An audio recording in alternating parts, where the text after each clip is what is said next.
Hi everybody, this is Michael Hildebrand and I'm your host on the Sleeptrust podcast, where I'm talking about how to gain back trust in your ability to have a superb sleep again. In this week's episode of the Sleeptrust podcast, we are going to have the first interview of this year, and it's going to be with Savati Williams, who is a sleep coach from Australia.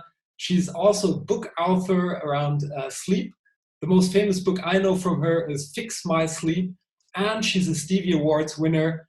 But that's not what we're going to talk about today. We're going to talk about crystals, because just recently I found out that she's deep into crystals and sleep.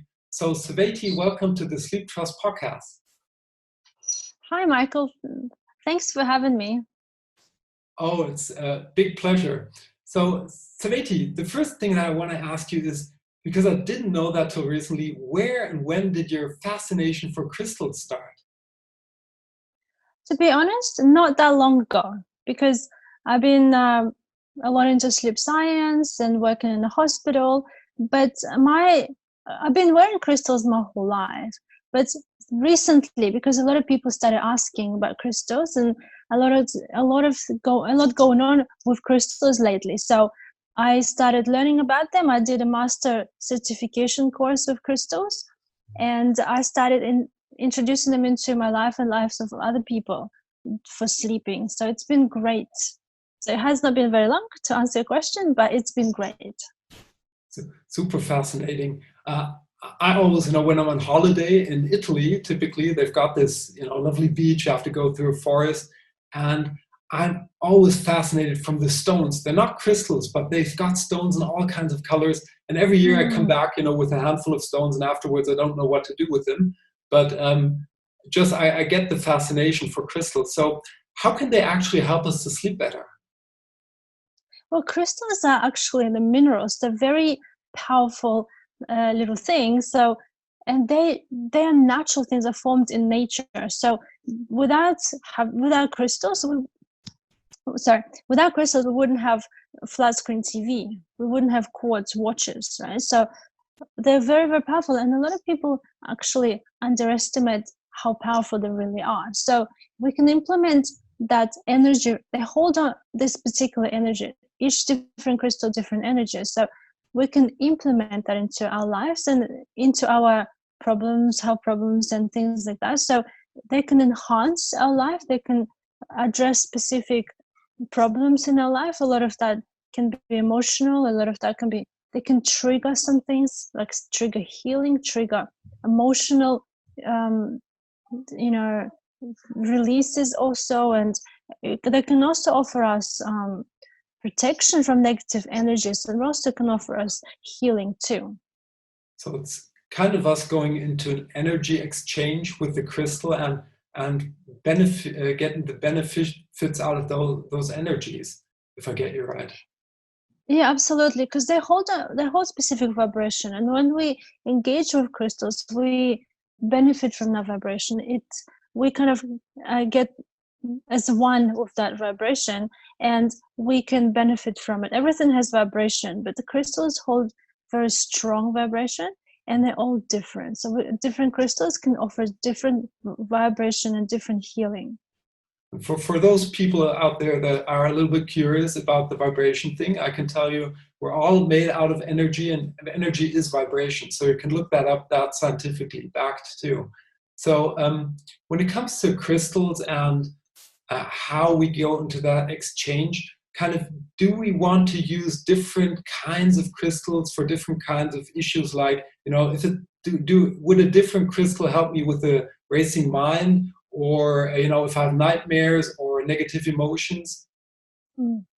Absolutely. Crystals all have different properties. So some crystals protect us from negative energy. Some crystals calm the anxiety. Some crystals offer us that with the dreaming. Some crystals can actually be way too strong for us to sleep next to.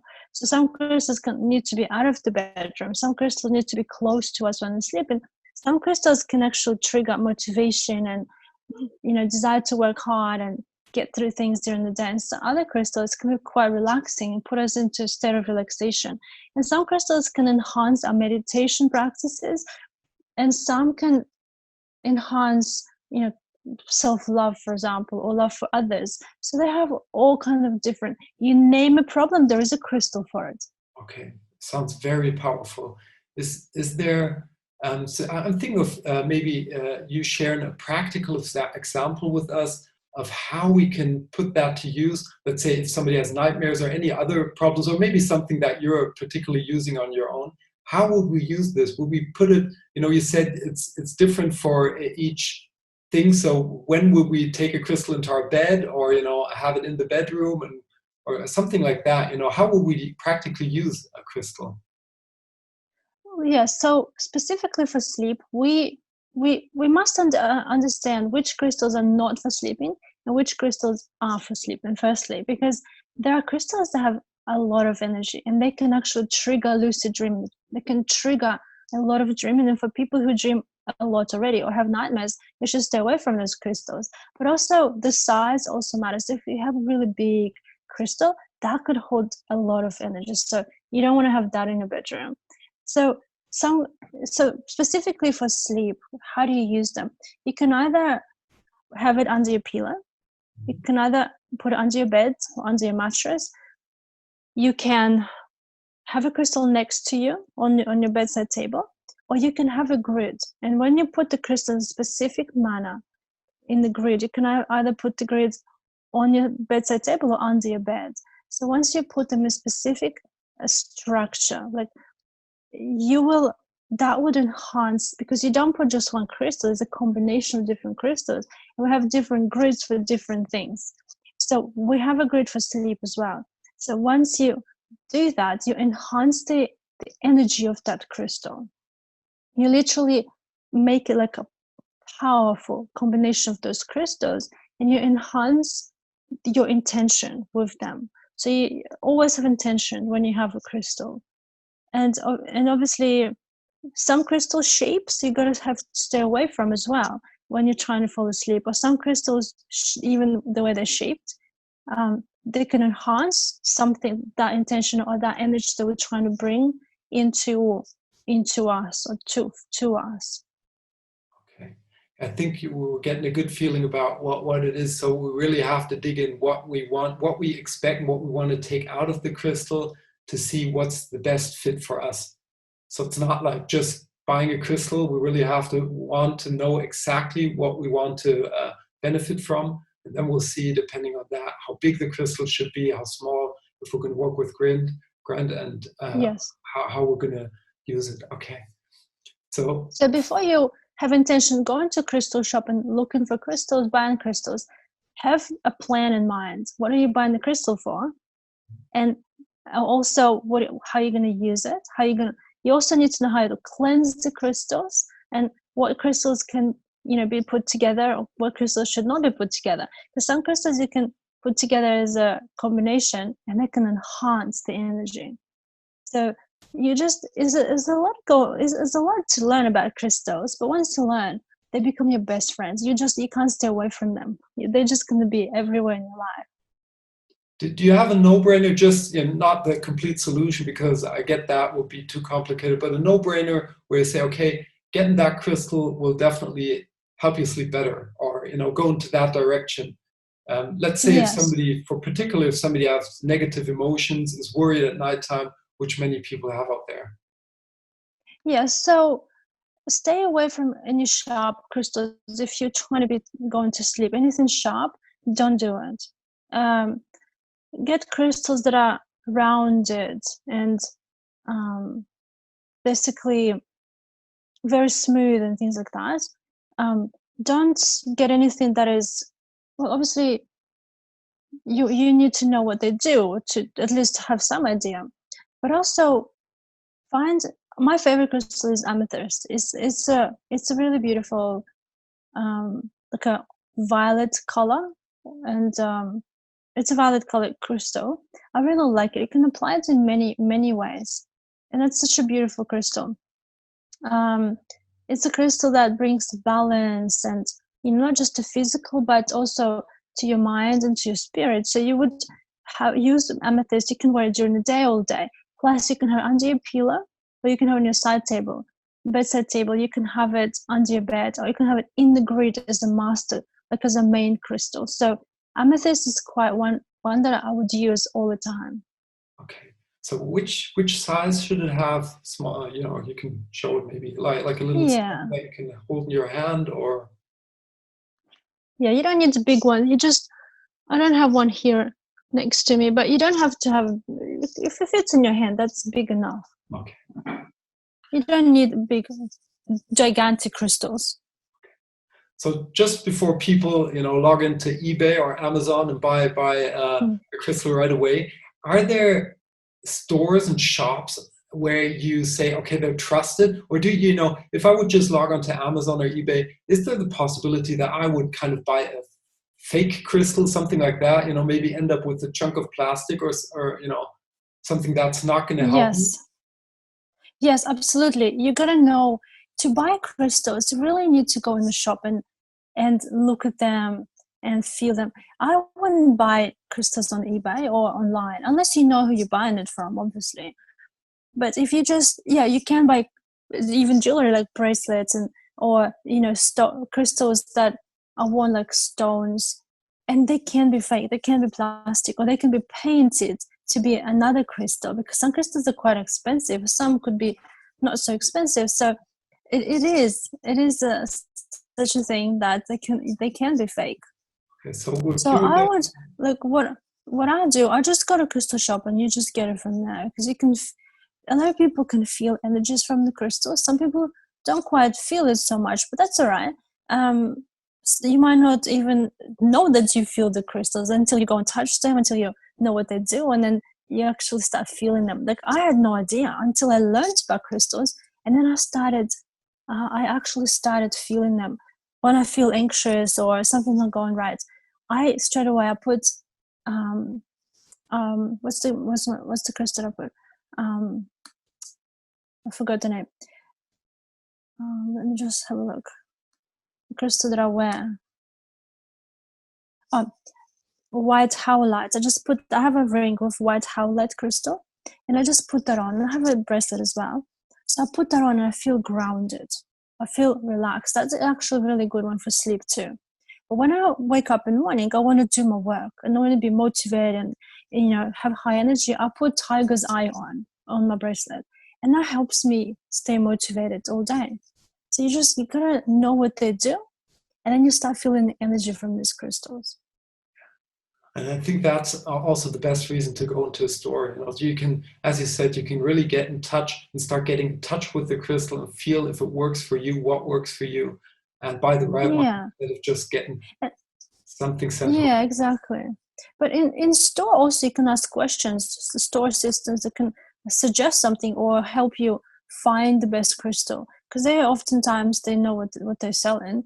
They know what crystals are. They are into crystals, so they can assist with that as well. Okay, so that sounds great. Get your TV on Amazon, but go into the store and get your crystals there. I think that's a good advice. So exactly.